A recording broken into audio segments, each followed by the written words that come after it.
एक बुढ़िया अपने बेटे और बहू के साथ एक झोपड़ी में रहती थी। वो बहुत गरीब थे और किसी तरह अपनी गुजर कर रहे थे। उसका बेटा नित्य प्रति जंगल से लकड़ी काटता और उन्हें बाजार में बेचकर बहुत मेहनत से कमाता था।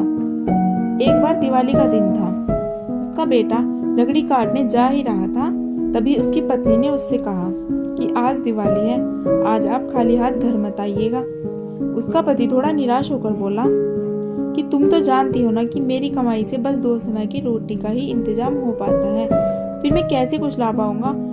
उसकी पत्नी ने कहा, आप निराश मत होइए, मैं कुछ खरीदने के लिए नहीं कह रही हूँ। आप ऐसा करना, घर लौटते समय जो भी चीज रास्ते में मिले वही उठा लाना। उसके पति ने कहा ठीक है, और वो चला गया। घर लौटते वक्त उसे रास्ते में एक मरा हुआ सांप दिखाई दिया।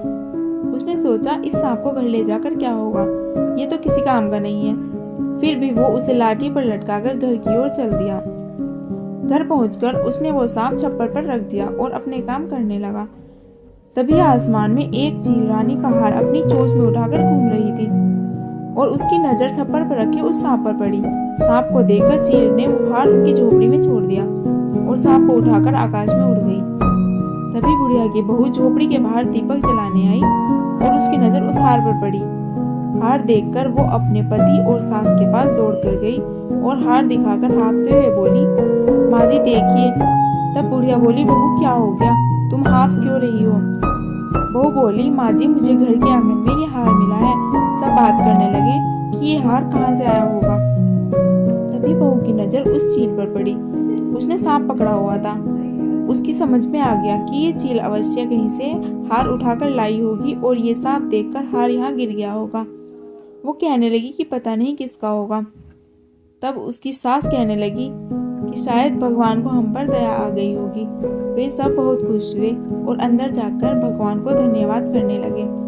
तब बहू ने उस हार में से एक मोती तोड़कर अपने पति को दिया और कहा कि जाओ इसे बेचकर बाजार से मिठाई और बर्तन खरीद लाओ।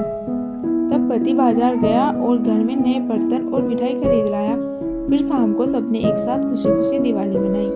मोरल ऑफ द स्टोरी, इस कहानी से हमें यह सीख मिलती है कि हमें सदैव धैर्य से कार्य करना चाहिए। बुरा वक्त सदैव नहीं रहता है। ईश्वर बहुत दयालु है। समय रहने तक हमें धैर्य रखना चाहिए। अगर आपको यह कहानी पसंद आई हो तो कमेंट सेक्शन में हमें जरूर बताइएगा।